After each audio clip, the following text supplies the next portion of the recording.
FM, Rádio Brasil Central. Em Goiânia, 7 horas.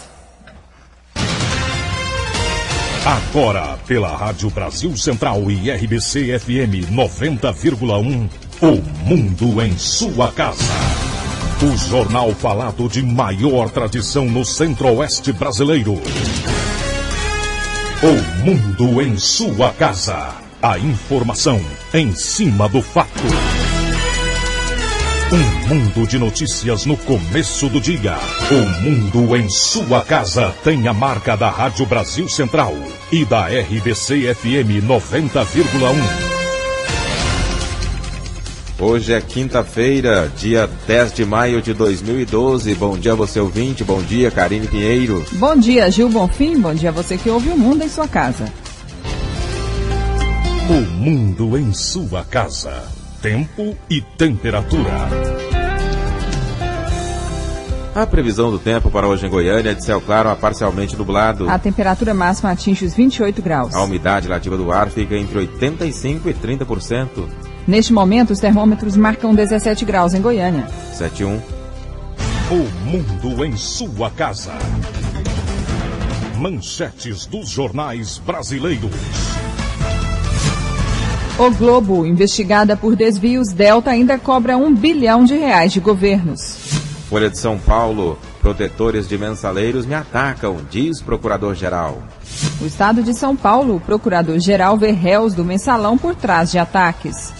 Correio Brasiliense, Senado acaba com 14º e 15º salários.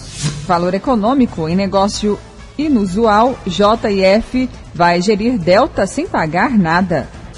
Estado de Minas, por que parou? Trânsito de Belo Horizonte está perto da saturação e ganha mais 59 carros por dia. Jornal do Comércio de Pernambuco, a Agreste vai receber 2 megafábricas. 0 hora de Porto Alegre, estrutura precária atrasa a ampliação de voos no interior. Brasil Econômico, o governo incentivou a Azul a comprar TAP. A informação é do próprio dono da empresa, David Neeleman, que disse não se interessar pelo negócio. O Popular, tragédia, dor, dúvida, angústia e luto na polícia. Diário da Manhã, queda de helicóptero. Autoridades falam em falha mecânica. Agora são 7h03. O Mundo em Sua Casa. A política em Goiás.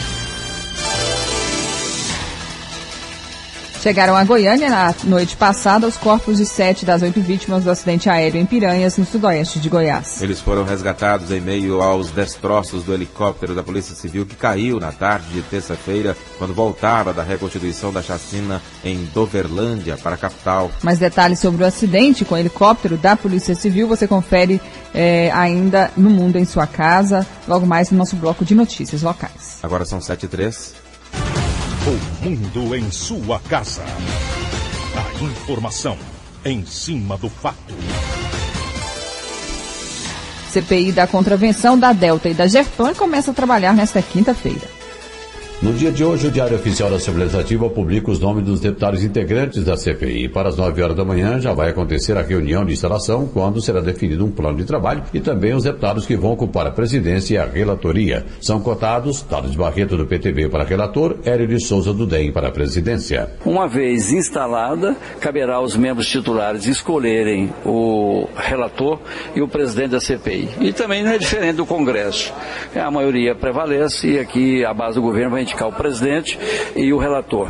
E caberá, então, saber quais são esses nomes. Nós não temos carta marcada ainda falar que este ou aquele deputado já está escolhido. Será decidido. O nome do senhor como presidente?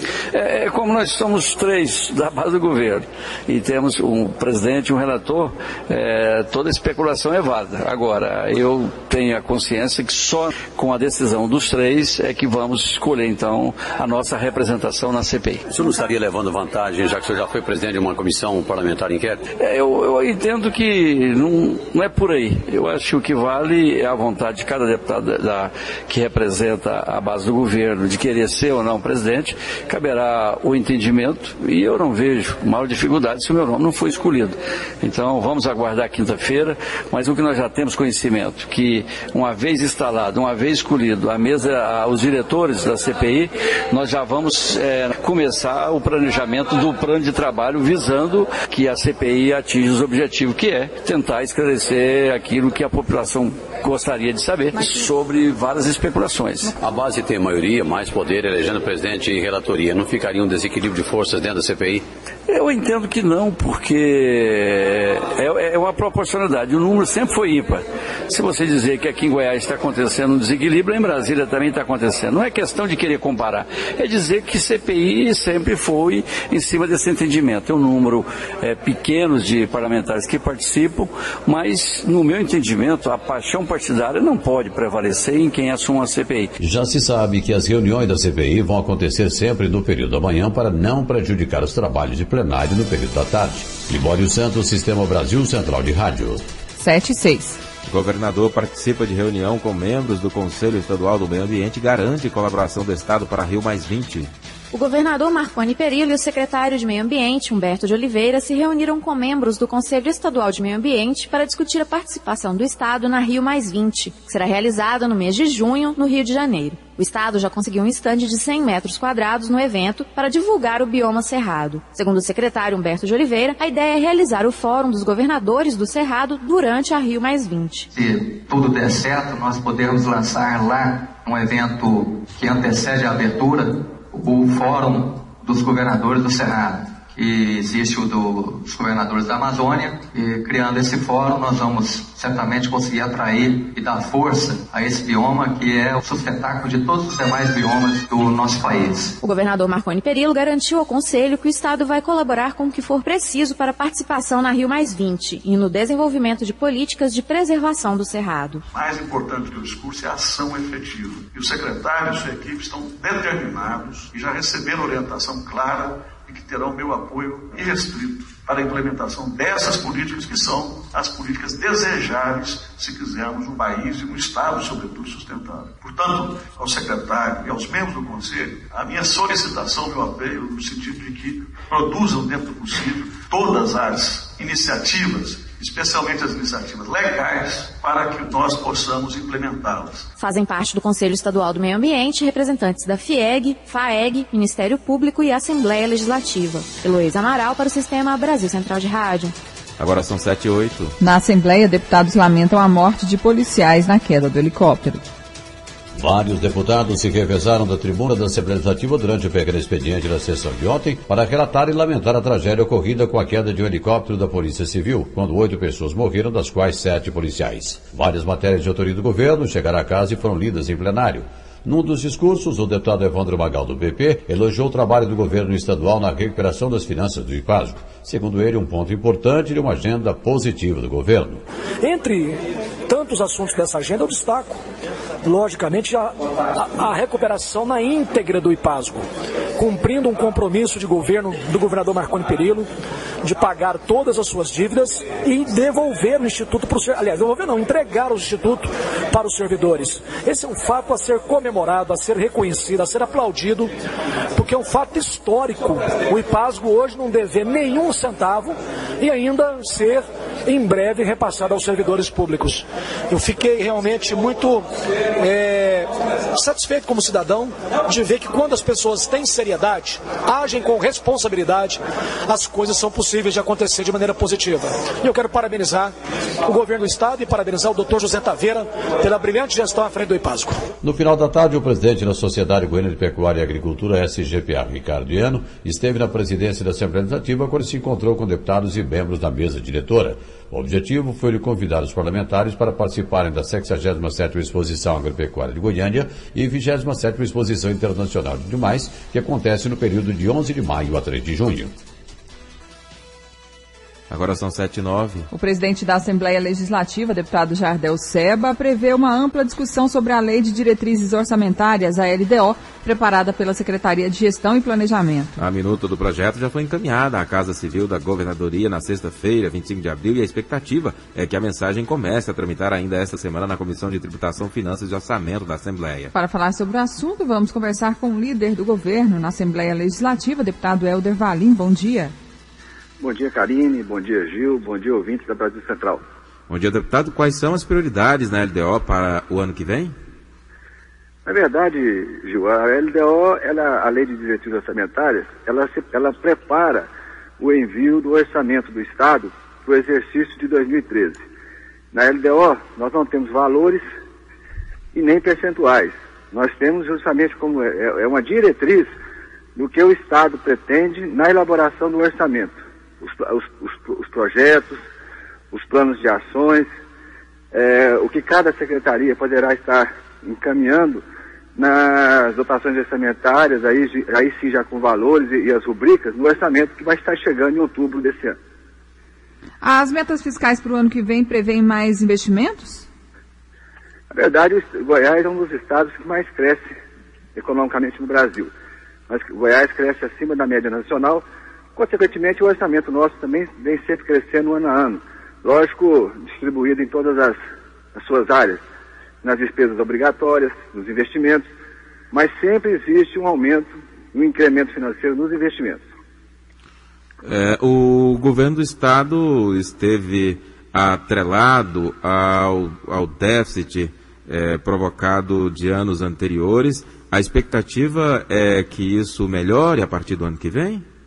Não, nós conseguimos, com muito esforço, dedicação, principalmente com muita competência do governador Marconi Perillo e todos seus assessores e secretários, o início de governo em janeiro de 2011 muito complicado. Um déficit aí na casa de 1,5 bilhão. Conseguimos chegar no final do ano, de 2011, praticamente com isso tudo zerado. Cumprimos todos os índices da Lei de Responsabilidade Fiscal. O Estado chegou com saldo positivo, pequeno, mas chegou com saldo positivo em dezembro de 2011. Consequentemente, construímos a base para que esse exercício de 2012 e os próximos, 2013, 2014, com certeza possam ser bem melhores financeiramente do que foi no primeiro ano do início do governo. Deputado, qual que é a sua expectativa para a votação, a aprovação da LDO na Assembleia Legislativa e toda a sua tramitação aí na Casa? A LDO, historicamente, ela tem uma tramitação muito tranquila, Karine. Como eu disse, ela não cabe na LDO valores nem índices percentuais. Então, é um direcionamento. Então, lógico, existem algumas emendas que serão apresentadas pelos deputados, isso sempre também aconteceu. A maioria dessas emendas de direcionamento, elas são acatadas pela governadoria, não é? Então eu não vejo assim muita dificuldade na tramitação da LDO. Nós temos um prazo até o final do primeiro semestre para estar devolvendo essa LDO já aprovada ao Gabinete Civil, para que o Estado para que o governo possa receber da LDO aprovada, dar início na elaboração do orçamento de 2013. Helder Valim, deputado Helder Valim, líder do governo na Assembleia Legislativa. Obrigado pela entrevista aqui ao Mundo em Sua Casa. Um bom dia.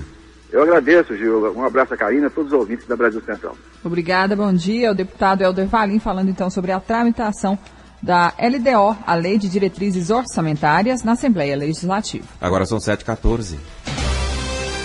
O Mundo em Sua Casa. Política Nacional.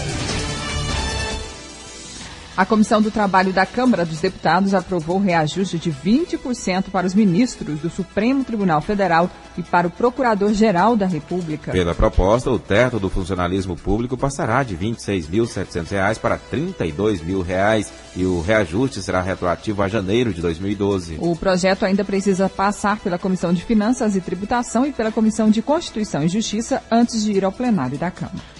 O Procurador-Geral da República, Roberto Gurgel, atribuiu as críticas à sua atuação nas investigações das atividades do contraventor Carlinhos Cachoeira a medo do julgamento do Mensalão. No julgamento do Mensalão, previsto para ocorrer ainda este ano, Gurgel será o responsável pela acusação dos 38 réus suspeitos de envolvimento no suposto esquema de compra de apoio político no Congresso durante o governo do ex-presidente Luiz Inácio Lula da Silva. Para que a ação entre na pauta de julgamentos, falta somente a liberação do processo pelo ministro revisor Ricardo Lewandowski. E o Conselho de Ética da Câmara abriu o procedimento preliminar de investigação contra o deputado Protógenes Queiroz, do PCdoB de São Paulo, que foi gravado em conversas telefônicas com Hidalberto Matias Araújo Dadá, um dos integrantes da quadrilha do jogo ilegal chefiada pelo bicheiro Carlinhos Cachoeira. O requerimento que pede a abertura de processo por quebra de decoro contra Protógenes foi protocolado pelo PSDB. De acordo com reportagem do jornal Estado de São Paulo, investigações da Polícia Federal revelam 6 conversas do deputado com Dadá, apontado pela Polícia Federal como um dos principais colaboradores de Cachoeira. Segundo a publicação, Dadá esteve a serviço de Protógenes na Operação Satyagraha, que prendeu o ex-banqueiro Daniel Dantas. O ex-delegado da Polícia Federal, ainda de acordo com o jornal, dá orientações a Dadá sobre como agir para atrapalhar a investigação aberta pela Corregedoria da Polícia sobre irregularidades no comando da Satyagraha. Protógenes foi o autor do pedido de CPI na Câmara para investigar o envolvimento de parlamentares com Cachoeira. O deputado Protógenes compareceu à reunião do Conselho de Ética e criticou a abertura de investigação preliminar. Agora são 7h16. A JBS anunciou que vai assumir a partir da próxima semana a gestão da Delta Construções. O contrato preliminar dá direito à JBS de substituir a estrutura administrativa da Delta, incluindo presidente, diretores e membros do Conselho de Administração. De acordo com a companhia, uma auditoria será feita na construtora nos próximos meses e, após os resultados, será tomada a decisão pela compra ou não da Delta. A JIF é controladora da JBS, a maior produtora de carne bovina do mundo. A Delta, empreiteira líder de contratos do Programa de Aceleração do Crescimento e sexta maior do setor no país, está envolvida em denúncias de favorecimento ao bicheiro Carlinhos Cachoeira, preso pela Polícia Federal. E o senador Demóstenes Torres apareceu no final da tarde de ontem no plenário do Senado, onde está sendo discutido o projeto da Lei Geral da Copa. Ao chegar, Demóstenes trocou um abraço com o senador Vital do Rego, presidente da CPI do Cachoeira e integrante do Conselho de Ética, que abriu nesta terça-feira processo contra ele por quebra de decoro parlamentar por suposta participação no esquema do bicheiro Carlinhos Cachoeira. Demóstenes, que não esteve na sessão do Conselho, mantém a disposição de não dar entrevistas sobre as denúncias que pesam contra ele, alegando sempre que fará sua defesa no próprio Conselho de Ética. O Senado votou na noite desta quarta-feira a Lei Geral da Copa do Mundo de 2014. O projeto foi aprovado no plenário do Senado do jeito que chegou da Câmara, sem alterações. Inclusive com autorização para a venda de bebidas alcoólicas nos estádios. Ele agora segue para a sanção e a assinatura da presidente Dilma Rousseff, e assim vai virar lei. A Lei Geral da Copa determina, entre outras coisas, que idosos, estudantes e beneficiários de programas sociais terão preferência na compra dos ingressos mais baratos, que vão custar cerca de R$50. O Distrito Federal, estados e municípios poderão decretar feriado no dia dos jogos. 7h18. O Ibope divulgou nesta quarta-feira sua primeira pesquisa de intenção de voto sobre a disputa pela Prefeitura de São Paulo neste ano. Em primeiro lugar, aparece o pré-candidato do PSDB, José Serra, com 31%, à frente de Celso Russomano, do PRB, com 16%, e de outros 8 nomes. Fernando Haddad, do PT, aparece com 3% das intenções de voto. 7h18. O mundo em sua casa. Um mundo de notícias no começo do dia. A tragédia de Doverlândia. Estão no Instituto Médico Legal os corpos de 7 das 8 vítimas do acidente aéreo em Piranhas, no sudoeste de Goiás. Eles foram resgatados em meio aos destroços do helicóptero da Polícia Civil que caiu na tarde de terça-feira, quando voltava da reconstituição da chacina em Doverlândia para a capital.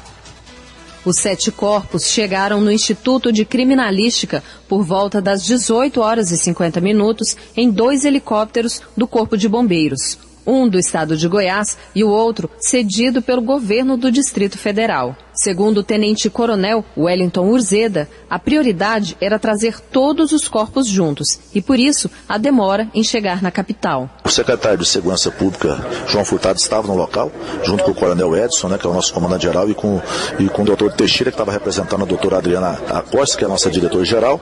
Ele fez questão de permanecer lá até o resgate do último corpo, e como esse resgate foi praticamente simultâneo, ele determinou que todos fossem trazidos ao mesmo tempo, inclusive do próprio autor, né, da chacina de Doverlândia. Então todos vindo junto para que ninguém fosse preterido, ou que nenhuma família ficasse chateada por questão de ser preterida, né, nesse transporte. Então por isso que atrasou um pouco. O Instituto Médico Legal trabalha com 3 opções de identificação. A primeira é a digital. Caso não seja possível, a identificação é feita pela arcada dentária. Se esta não for viável, é preciso utilizar o DNA. Nesse caso, a confirmação pode demorar até 7 dias, mas a gerente do IML de Goiânia, Silvânia Barbosa, garante que o trabalho vai ser feito no menor tempo possível. Ela fala ainda sobre as equipes que vão realizar a necrópsia. Olha, pode demorar, apesar de que com certeza será feita uma força-tarefa para liberar esses resultados o mais rápido possível. Existe uma equipe composta de 2 médicos legistas, 2 peritos odontolegais e 2 auxiliares de autópsia que vão se dividir em 2 equipes e que vão atender 2 corpos ao mesmo tempo. Essa equipe faz parte de um serviço do IML que é chamado de Serviço de Antropologia Forense. O trabalho dos legistas do IML começou ontem à noite, logo após a chegada dos corpos. E o corpo do delegado Vinícius Batista Silva, de 33 anos, uma das vítimas do acidente, foi sepultado no cemitério Jardim das Palmeiras, em Goiânia, na tarde de ontem. O enterro do delegado Vinícius Batista da Silva, que era delegado titular de Iporá, aconteceu no fim da tarde desta quarta-feira no cemitério Jardim das Palmeiras. O corpo dele foi um dos primeiros a ser localizado e identificado no local do acidente. O helicóptero da Polícia Civil caiu no município de Piranhas, quando voltava da reconstituição da chacina de Doverlândia. Amigos de profissão que acompanharam o enterro estavam todos chocados com o acidente trágico. Como a delegada Gildeci Marinho, assessora da Polícia Civil, e o delegado Valdir Soares, da Delegacia de Trânsito. Quem vai ter essa dor maior, sem dúvida, é a família. É a eles que a gente, por mais que a gente faça homenagem, por mais que a gente fale, por mais que as pessoas chorem, nada vai trazer de volta a vida desses nossos amigos. Primeira vez que eu convivo com uma tragédia dessa, em que colegas perdem a vida dessa forma. E não é porque eles morreram, mas eram colegas competentes, colegas preocupados com a sociedade, dar resposta para aquelas pessoas que os procuravam. No cemitério Jardim das Palmeiras, em Goiânia, centenas de pessoas acompanharam o enterro. Vários delegados do Estado e parentes. O delegado Vinícius Batista da Silva era titular em Iporá desde 2010. Tinha 33 anos de idade, era casado e deixou um filho. Yara Galvão para o Sistema Brasil Central de Rádio. 7h22. A Polícia Civil descarta a possibilidade de que o assassino confesso da chacina de Doverlândia, Aparecido de Souza Alves, tenha reagido e provocado o acidente do helicóptero que levou à morte de 8 pessoas no município de Piranhas, a 310 quilômetros de Goiânia. Segundo a polícia, até a hipótese de falha humana é pouco provável. E a Polícia Civil também colabora com as investigações da ANAC. Os trabalhos começaram na tarde de ontem. 2 delegados foram designados para apurar o que teria causado a queda da aeronave em Piranhas. O delegado adjunto da Homicídios, Alexandre Pinto Lourenço, e também o delegado Cleiton Manuel. Ambos vão acompanhar os trabalhos da ANAC, que é a Agência Nacional de Aviação Civil, e do CENIPA, que é o Centro Nacional de Investigação e Prevenção de Acidentes da Aeronáutica. O delegado Alexandre Lourenço fala sobre a revisão da aeronave e diz que ainda não há hipóteses sólidas que expliquem a queda. A aeronave teve sua vistoria ultimada na segunda-feira por volta do meio-dia. Inclusive foi feito um teste com o dono da empresa especializada e contratada para a realização da manutenção e após isso foi liberado. Não é possível falar nas causas ainda e qualquer hipótese que a gente avente agora, nesse momento, será prematura. Segundo informações de peritos da ANAC e do CENIPA, a investigação pode durar de 30 a 90 dias. O delegado explica como o trabalho em conjunto vai ser feito. Na verdade, a investigação do acidente está sendo realizada pelo CENIPA e pela ANAC. A Polícia Civil designou 2 equipes especialmente voltadas para o acompanhamento dessas investigações. Nós vamos analisar todos os dados que forem levantados por essas instituições que são especializadas nessa área e a partir daí, então, a Polícia Civil vai se posicionar em relação a eles. O delegado Cleiton Manuel acompanhou os trabalhos durante toda a tarde de ontem na fazenda próximo ao município de Piranhas. Riva Cran, para o Sistema Brasil Central de Rádio. E para assessor de comunicação da Polícia Civil, Goiás perde investigadores que eram referência. Dos 5 delegados que morreram na queda do helicóptero da Polícia Civil de Goiás, perto da cidade de Piranhas, Antônio Gonçalves Pereira dos Santos, de 63 anos, e Jorge Moreira da Silva, de 53 anos, além de mais velhos que os outros que ocupavam a aeronave, eram apontados também como os maiores investigadores de Goiás. Assessor de comunicação social da Polícia Civil, o também delegado Norton Luiz Ferreira fala sobre os colegas, que eram bastante respeitados dentro da corporação. Antônio Gonçalves é um delegado sereno, muito diligente, um delegado de perfil totalmente operacional, muito inteligente, com vasto conhecimento nessa área de segurança pública. Ele é aquele delegado que desvendou o caso Vilma Martins, o sequestro do Pedrinho. Foi um delegado que agiu com muita inteligência, no momento certinho ele demonstrou esse todo conhecimento dele.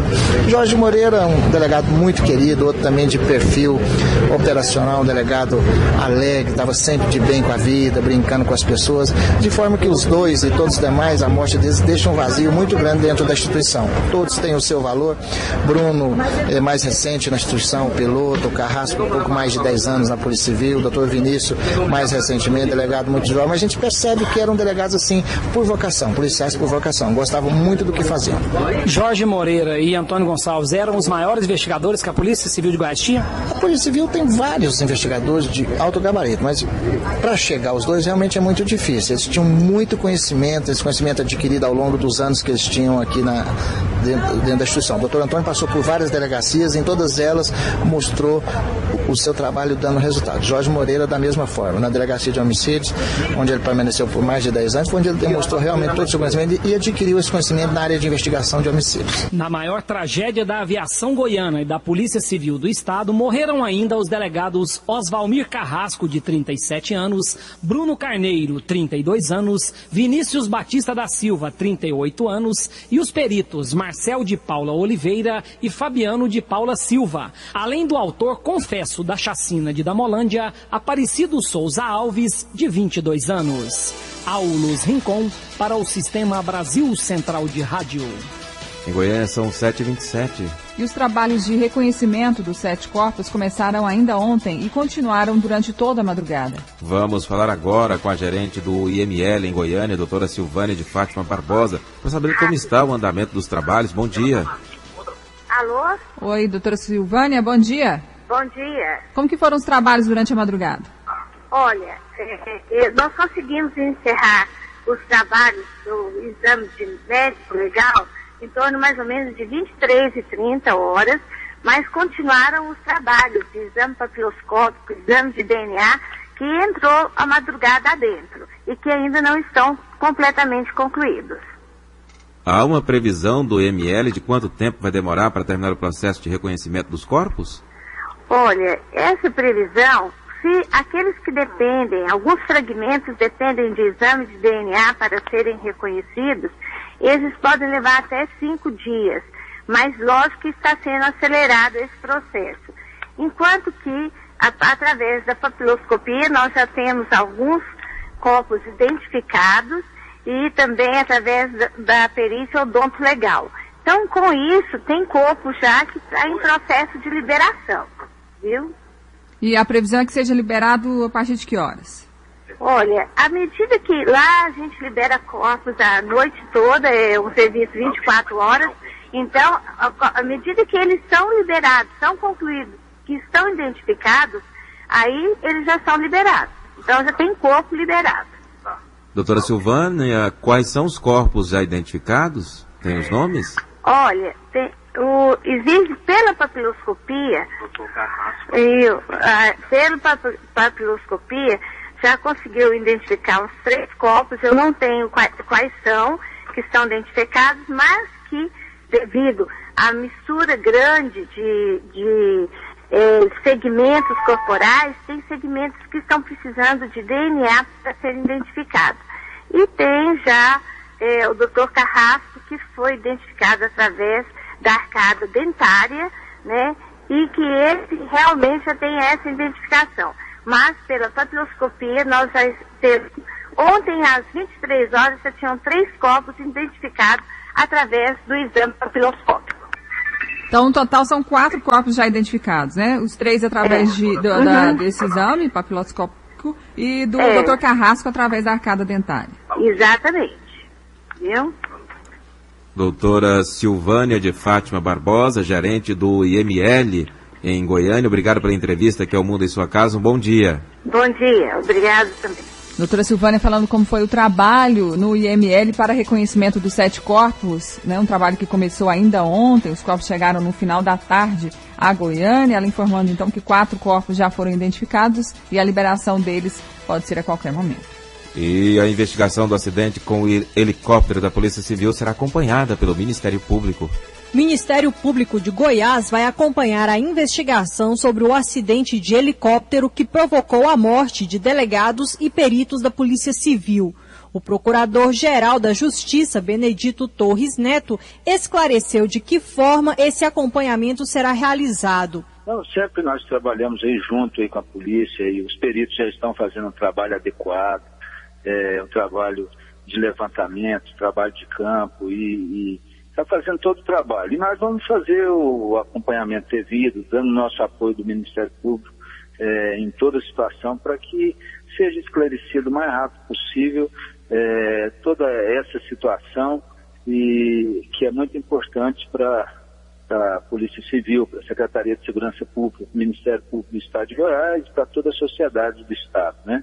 Então sempre um trabalho de acompanhamento que a gente faz nesses casos como aconteceu agora. O procurador também falou sobre o sentimento do Ministério Público em relação ao acidente. Isso é uma tragédia muito grande, né?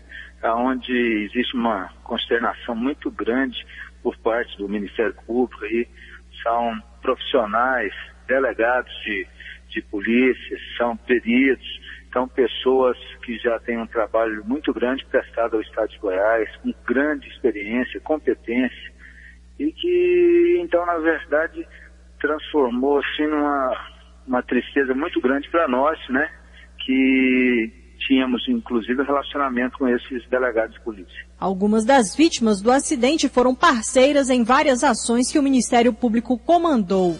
Lorena Borges, para o Sistema Brasil Central de Rádio. E especialista em aviação fala em entrevista ao repórter Almir Costa sobre prováveis causas do acidente sobre o helicóptero Koala, tido como um dos mais modernos do mundo. Professor Raul, existem algumas evidências desse grave acidente? Oficialmente eu lhe direi que não, Almir.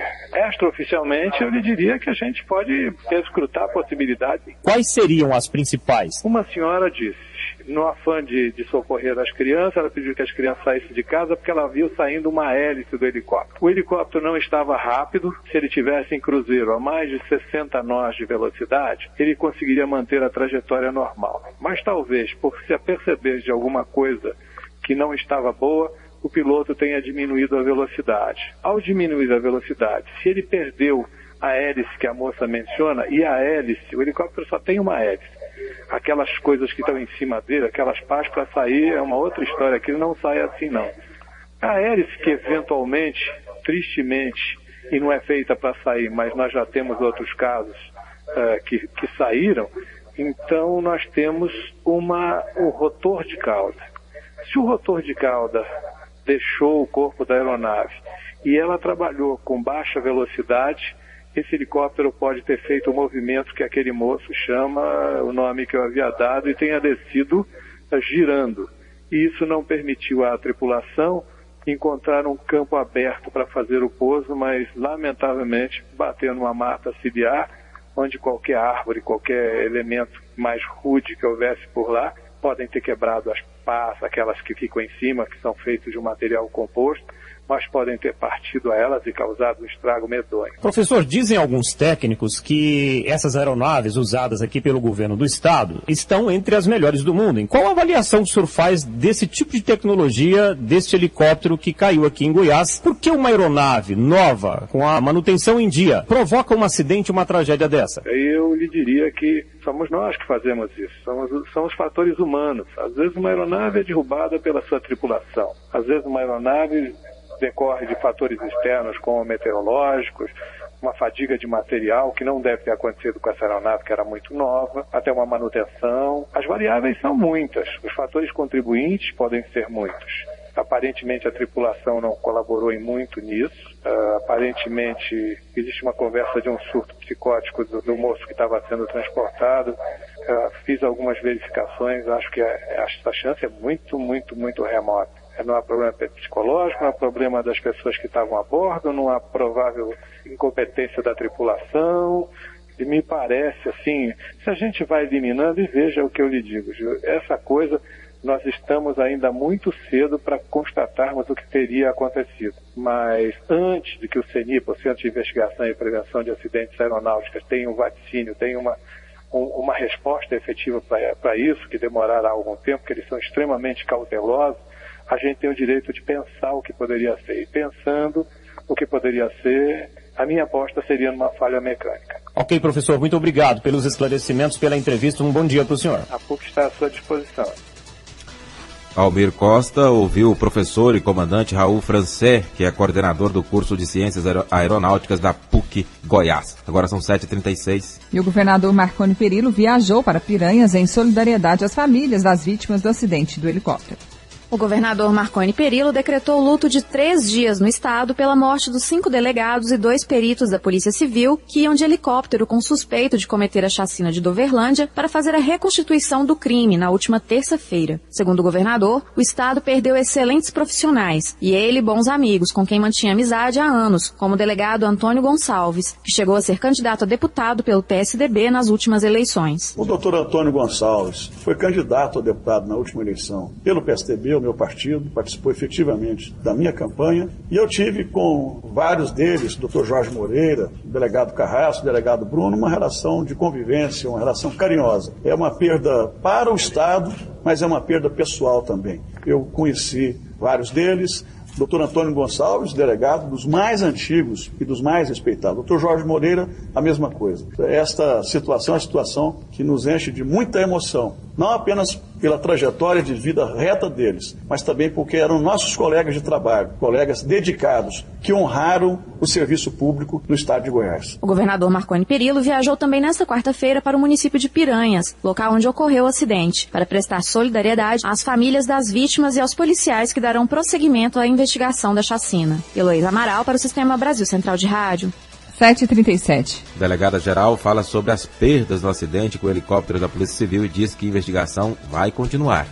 Apesar de todos os 5 delegados e 2 peritos que cuidavam do caso terem morrido na queda do helicóptero da Polícia Civil de Goiás, perto da cidade de Piranhas, na tarde de segunda-feira, as investigações sobre a chacina que vitimou, no final de abril, 7 pessoas de uma mesma família em Damolândia terão prosseguimento.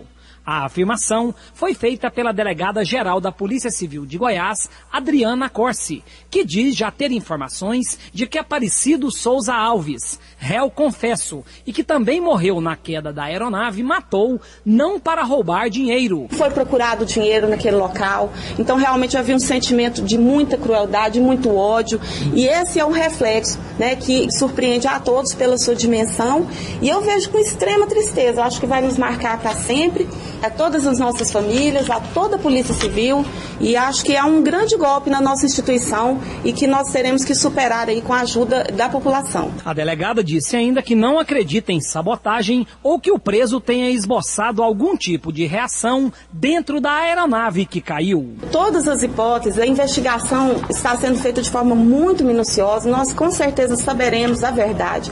Agora, existem procedimentos de segurança que são mantidos com a aeronave, e esses procedimentos eram seguidos à risca pelos delegados Bruno e Carrasco. Eu sou testemunha disso. Então eu não acredito nisso. É claro que a investigação dirá, mas eu não acredito porque eu tenho certeza e presenciei o respeito aos procedimentos de segurança, inclusive da nave não ficar sozinha. Nós acreditamos que tem que ser investigado a fundo, está sendo investigado. Para mim, na minha opinião, algum problema na aeronave que aconteceu. Agora, o que causou isso? Só a perícia, né? Só realmente essa investigação dirá. Devido ao choque que provocou nos colegas de profissão, a diretoria da Polícia Civil ainda não havia decidido, até o final da tarde desta quarta-feira, quem seriam os novos delegados que continuarão a conduzir as investigações sobre a chacina em Doverlândia. Aulus Rincon para o Sistema Brasil Central de Rádio. 7h40. Greve dos delegados de Goiás é suspensa após a queda do helicóptero da Polícia Civil. Delegados da Polícia de Goiás suspenderam a greve que foi deflagrada na última terça-feira. O principal motivo dessa suspensão foi a queda do helicóptero da Polícia Civil. É o que explica o presidente do Sindicato dos Delegados da Polícia do Estado de Goiás, Wilson Luiz. Em decorrência deste acidente, que vitimou 5 delegados, 2 peritos e o próprio suspeito da chacina de Doverlândia, a categoria reunida deliberou por suspender a greve, que na prática ela já tinha se iniciado às 8 horas da manhã, de forma a permitir que todos os colegas pudessem vivenciar esse momento de luto junto com os familiares. Nós perdemos amigos, eram profissionais de grande valia, que tinham grande influência e conhecimento entre todos os delegados de polícia de Goiás. Então a sensação de perda é muito grande e nós não vimos a possibilidade de, nesse momento, mantermos uma mobilização paredista em que a sociedade precisa ser esclarecida, informada das razões, em que, pela natureza do movimento, sempre tem o enfrentamento, né, e nós mesmos fragilizados com relação a essa trágica perda. Wilson Luiz também falou sobre os rumos que a greve vai tomar a partir de agora. No primeiro dia útil seguinte ao sepultamento do último colega, nós retornamos ao movimento grevista. Lorena Borges para o Sistema Brasil Central de Rádio. 7h42. A seguir, as notícias do esporte com José Calazans. O mundo em sua casa. Se a sua empresa busca reconhecimento, anuncie em uma emissora de credibilidade.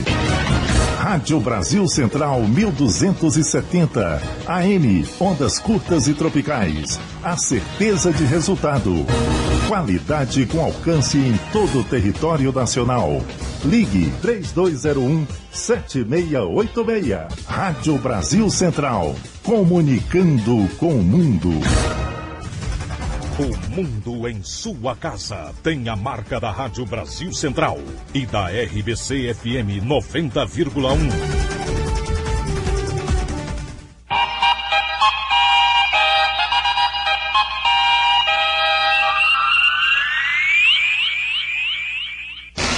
O mundo em sua casa. Esporte.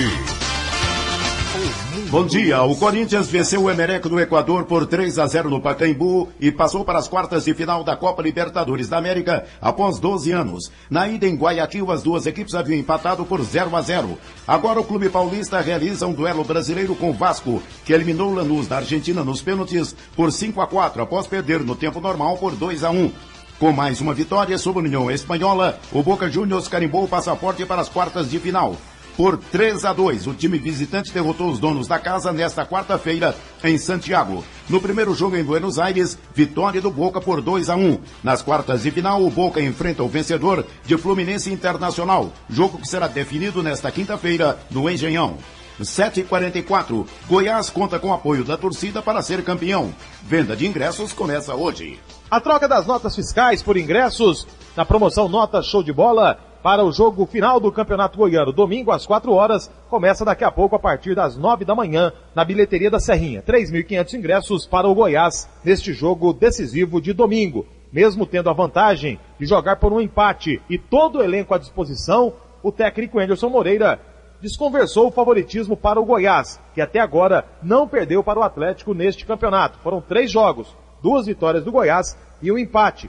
Mantendo-se essa estatística, ou seja, o Goiás não perdendo para o Atlético no domingo, vai conquistar o 23º título da história. O Goiás que está tentando, junto ao comando da Polícia Militar, aumentar o espaço para os torcedores, uma divisão de 60% dos lugares para o Goiás e 40% para o Atlético, já que o Goiás tem a torcida bem maior e por isso, evitando tumultos e torcedores trocando de lado do Goiás para o lado do Atlético, normalmente gera até confusão, o Goiás pedindo aí a Polícia Militar e as autoridades responsáveis, federação, para que aumente o espaço para os torcedores do Goiás na decisão de domingo. Mas, por enquanto, ainda não houve uma resposta oficial por parte da Federação e comando da Polícia Militar. Vinícius Silva para o Sistema Brasil Central de Rádio. Passada a frustrante eliminação para o Santos nas quartas de final do Campeonato Paulista, o São Paulo agora tem suas atenções voltadas para a Ponte Preta, adversário que enfrenta nesta quinta-feira pela partida de volta das oitavas de final da Copa do Brasil. O jogo põe em disputa no primeiro semestre, como também o cargo de Emerson Leão, que já balança no cargo. Como perdeu o jogo de ida em Campinas por 1-0, o São Paulo precisa de uma vitória por 2 gols de diferença para se classificar. Um simples empate garante a Ponte Preta nas quartas de final da Copa do Brasil. Quem ficar com a vaga enfrenta o Goiás, que na semana passada eliminou o Atlético Mineiro. 7h46. Marcão volta a treinar e pode reforçar o Atlético domingo na decisão com o Goiás. Continua a preocupação, mas com um ar de expectativa em relação aos jogadores que são dúvidas para o clássico de domingo, 4 da tarde, no estádio Serra Dourada, contra o Goiás, válido pela segunda partida da final do Campeonato Goiano. O atacante Marcão treinou ontem e teve seu primeiro contato com a bola depois da contusão. O meia Marino realizou alguns testes no gramado e fez alguns exercícios na academia. O goleiro Márcio provavelmente vai para o jogo. E os meias Fernando Bob e Joilson ficam fora com o terceiro cartão amarelo. Segundo o Dr. Robson, Marino e Marcão continuarão sendo observados para, quem sabe, poder estar em campo e estarem em condições para a decisão de domingo, em que o Atlético pode conquistar o tão sonhado tricampeonato goiano. Rondinelli Dantas para o Sistema Brasil Central de Rádio. O Palmeiras venceu o Paraná Clube por 4-0 na noite desta quarta-feira e avançou para quartas de final da Copa do Brasil, porque havia vencido o jogo de ida por 2-1 em Curitiba. Agora o time enfrenta na próxima fase outro rival paranaense, o Atlético, que eliminou o Cruzeiro, provocando a demissão do técnico Wagner Mancini do time mineiro. O Grêmio venceu Fortaleza por 2-0 nesta quarta-feira no Estádio Olímpico em Porto Alegre e confirmou sua classificação para a quarta de final. Na próxima fase vai pegar o vencedor de Bahia e Portuguesa, que decidem a vaga hoje em Salvador. Depois do empate em 1-1 em Salvador, Vitória e Botafogo fizeram o jogo de volta ontem no Engenhão, no Rio de Janeiro. O time baiano fez 2-1 e agora nas quartas de final vai enfrentar o Curitiba. Vila diz estar sem dinheiro para contratações. O Vila Nova segue se preparando, trabalhando em 2 períodos, visando o início da Série C do Campeonato Brasileiro. A diretoria colorada tem tido muitas dificuldades em termos de contratação, em termos de qualificar o elenco do Vila para a competição nacional. Técnico Robélio Schneider, inclusive, precisa ter um posicionamento da diretoria colorada para que comece os trabalhos táticos, técnicos, visando a Série C. O Vila que estreia no próximo dia 27 contra o Oeste de Itápolis. O volante Ramos estava acertado com o Vila Nova, mas por conta de um desacordo salarial, o jogador voltou atrás e não vem mais para o Tigrão. O meia Rondinelli falou ontem à tarde em entrevista coletiva, deixou claro que vem recebendo ameaças de torcedores e que, se caso o Vila não o libere para defender o Grêmio de Porto Alegre, ele ficaria no Vila Nova insatisfeito. E segundo o jogador, ele vai lutar até o fim por sua liberdade. Paulo Massad para o Sistema Brasil Central de Rádio. A seleção feminina de vôlei do Brasil não teve a menor dificuldade para vencer em sua estreia no Pré-Olímpico Sul-Americano, torneio que concede uma vaga nos Jogos de Londres 2012 ao campeão. Na noite desta quarta-feira em São Carlos, no interior de São Paulo, o time brasileiro venceu o Uruguai por 3-0. O Brasil volta à quadra hoje às 18 horas diante da Colômbia. Equipe um pouco menos frágil que o Uruguai, a Colômbia tem como principal trunfo a recordista mundial de pontos em apenas um jogo. Ao posto, Madeleine Monteiro, que marcou no ano passado 54 pontos em apenas uma partida. Às 7h50 no Esporte é o que há. Obrigado, José Calazans. O mundo em sua casa. Goiás, o alimento que o Brasil e parte do mundo consomem sai daqui. Isso é um orgulho, mas também é uma responsabilidade. De 1º a 31 de maio, vacine todo o seu rebanho de bovinos e bubalinos contra a aftosa e não se esqueça de entregar a comprovação de vacinação na sede local da Agrodefesa até 5 dias após a aplicação no animal. De 1º a 31 de maio, vacine seu rebanho para manter Goiás livre da aftosa. Agrodefesa, Secretaria de Agricultura, Pecuária e Irrigação. Goiás, a força do coração do Brasil. O mundo em sua casa tem a marca da Rádio Brasil Central e da RBC FM 90,1. Um rapaz de 22 anos foi ferido na tarde passada após tentar furtar uma casa no setor Garavela, em Aparecida de Goiânia. Segundo a polícia, o proprietário da casa, de também 22 anos, estava dormindo e quando acordou se deparou com um assaltante tentando furtar a residência dele. A vítima pegou uma barra de ferro e bateu no rapaz, provocando fratura exposta na perna, além de tirar a roupa do corpo do homem, colocar fogo e jogá-lo pela janela nu. O assaltante foi solto no dia 21 de abril, cujo crime era furto. 7h50. Criança abusada por pai e irmãos em Trindade vai permanecer com a mãe. A menina de 7 anos fez a denúncia da violência para a professora e o caso foi enviado para o Conselho Tutelar. O presidente da entidade, João Humberto Bonfatti, informa que a guarda da menina está com a mãe e os acusados estão impedidos de se aproximar da criança. A delegada pediu a medida cautelar afastando os supostos agressores, os suspeitos de terem cometido a violência sexual contra ela, de casa, né? No caso, o pai e os 2 irmãos. Aí a mãe permaneceu na casa e está com ela e uma outra irmã dela lá. O presidente do Conselho Tutelar, João Humberto Bonfatti, afirma que os familiares da criança não puderam ser presos em flagrante. Não houve flagrante. Aí, como foi feito o laudo no IML, a perícia do IML constatou que não houve também a conjunção carnal. Não foi consumado a conjunção carnal.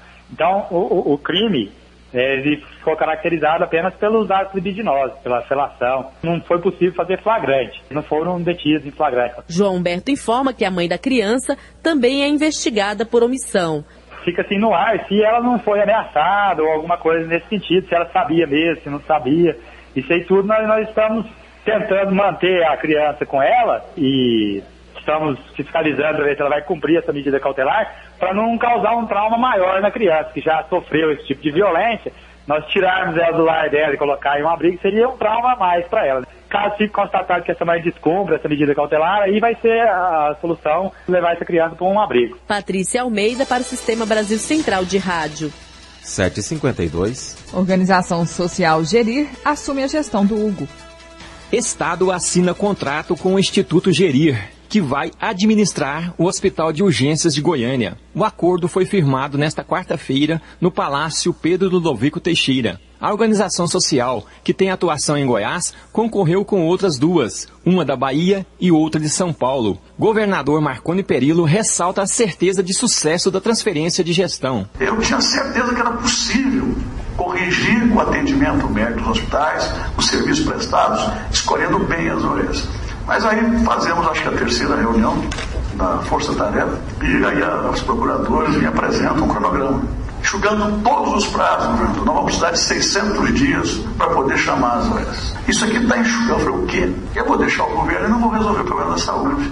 Aí o desespero bateu, foi maior ainda, e eu fiquei desesperado para encontrar com Farias uma solução que me apareceu na reunião seguinte, que foi a ideia da gente criar uma comissão, um conselho, que está aqui presente, para encurtar todos os prazos e fazer num rito sumaríssimo, de acordo com o que estabelece a lei, obedecendo o ritual definido pela legislação, mas um chamamento mais rápido.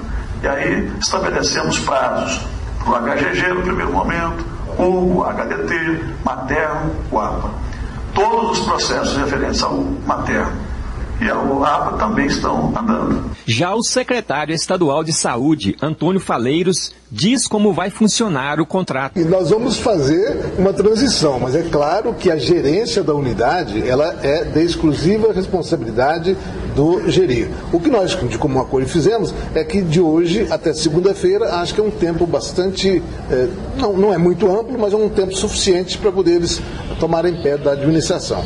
O que a gente precisa salientar é que eles vão fazer a gerência da unidade e nós vamos fazer a política pública de saúde para o Estado, incluindo as nossas unidades de saúde, traçando as metas que já foram traçadas para eles fazerem e seguirem, fazendo a fiscalização dessas metas. Faleiros destaca ainda a economia para os cofres do Estado. O que nós gastamos no Hugo são quase 9 milhões de reais. Essa organização social que vai assumir o hospital, a proposta deles nos dá uma economia de 12 milhões por ano. 1 milhão de reais por mês. O Hugo, que iniciou suas atividades em 1990, é o único hospital goiano de referência do setor público de neurocirurgia, urgência vascular, fraturas expostas e doentes cirúrgicos de urgência, e interna, em média, 50 pacientes por dia. O Wilton Vieira, para o Sistema Brasil Central de Rádio. 7h55. A Aparecida de Goiânia comemora 90 anos amanhã com festas e shows. Na próxima sexta-feira, dia 11 de maio, a Aparecida de Goiânia vai comemorar 90 anos. Por conta disso, a cidade está em clima de comemoração desde o último dia 4. A coordenadora dos projetos do Instituto de Pesquisa e Planejamento Urbano de Aparecida, Valéria Petersen, falou sobre as principais atividades que serão realizadas nos próximos dias. O prefeito está fazendo lançamentos de obra. Temos o Serra Dourada no dia 9/5, teremos a asfalto do Serra Dourada.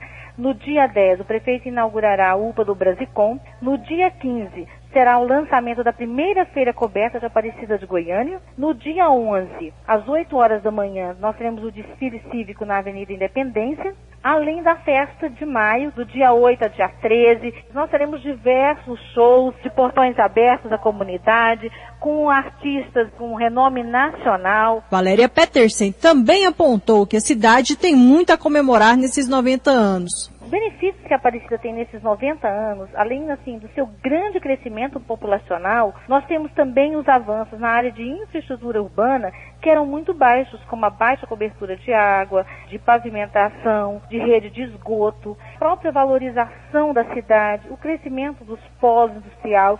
Então a Aparecida vem crescendo e assim não só hoje é a segunda cidade em população do estado de Goiás, mas é uma cidade que hoje também tem uma representação importante no cenário nacional. Além de toda essa programação, no domingo, dia 13 de maio, às 5 horas da tarde, o padre Robson de Oliveira, do Santuário Basílica do Divino Pai Eterno em Trindade, vai realizar uma missa campal em frente ao Centro de Cultura e Lazer José Barroso.